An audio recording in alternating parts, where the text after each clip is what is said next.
Ce vendredi 24 décembre, les Libyens devaient normalement se rendre dans les bureaux de vote pour élire leur futur président. Une étape cruciale pour sortir le pays du chaos dans lequel il est plongé depuis la chute de Mouammar Kadhafi en 2011. Sauf que cette élection a été annulée et depuis, les Libyens ne décolèrent pas, comme ici à Benghazi.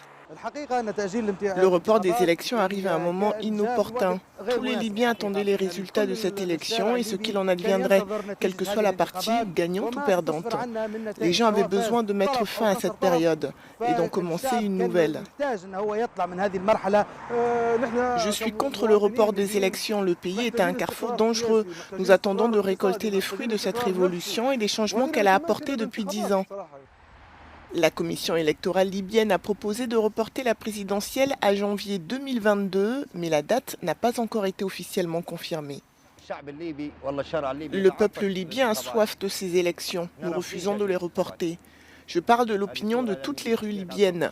Nous, en tant que citoyens du sud du pays, nous soutenons la tenue des élections à temps. Pour cet analyste politique, sur le plan légal, de nombreux changements doivent aussi être effectués pour mener à bien les élections, ainsi que le processus électoral. Quant au report du processus électoral en Libye, il est entaché de nombreux problèmes, notamment en ce qui concerne les procédures légales et les procédures techniques.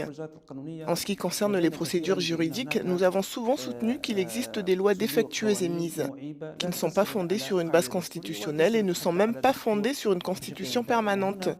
Et ici, ces violations et ces faiblesses dans ces lois sont devenues claires, jusqu'à la date du 24 décembre. Le Parlement doit se réunir pour mettre en place un nouveau calendrier électoral, mais rien ne garantit que ces décisions seront suivies par les autorités rivales de Tripoli.